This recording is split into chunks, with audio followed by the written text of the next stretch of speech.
সমস্যা না, আহলান ওয়া সাহলান, খোশ আমদেদ, আসেন আসেন। আপনি আগুন পোহাইলে আমার সমস্যা কি? সুবহানাল্লাহ পড়েন।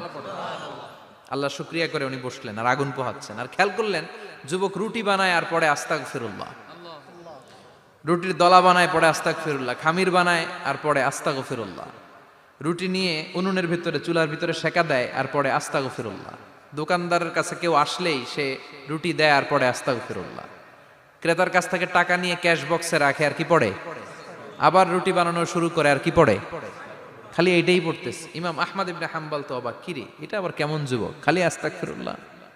উনি প্রশ্ন করলেন, যুবক ঘটনা কি?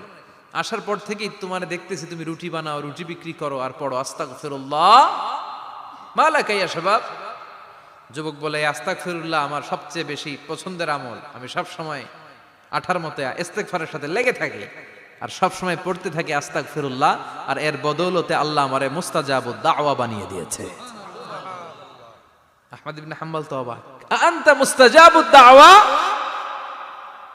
তুমি মুস্তাজাবুদ দাওয়া রুটিওয়ালা? আমি এত বছর হাদিস পড়াই, আমিও তো মুস্তাজাবুদ দাওয়া না, আর তুমি রুটি বেচো বাজারে, তুমি মুস্তাজাবুদ দাওয়া, তুমি দোয়া করলে সব কবুল হয়ে যায়?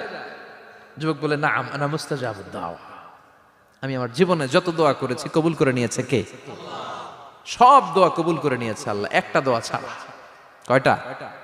আহমদ ইবনে হাম্বলের কৌতূহল, কিউরিসিটি আরো বেড়ে গেল, কি সব দোয়া কবুল হয়েছে একটা দোয়া ছাড়া?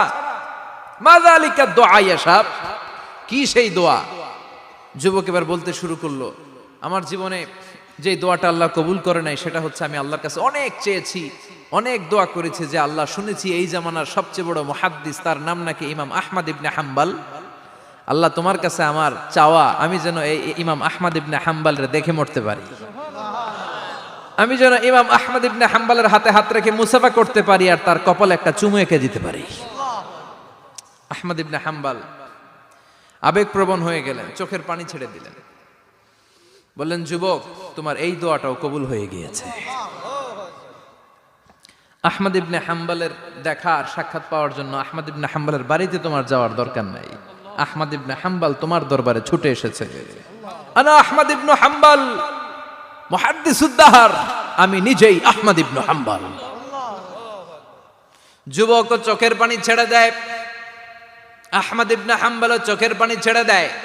যুবক চিৎকার মেরে ইমাম আহমদ ইবনে হাম্বলকে জড়িয়ে ধরে, হাতে হাত রেখে মুসাফা করে, কপালের মধ্যে চুমু খায় আর আল্লাহর শুকরিয়া করে বলে, ও ইমাম, আসলে এই দোয়াটাও আল্লাহ আজকে কবুল করে নিল।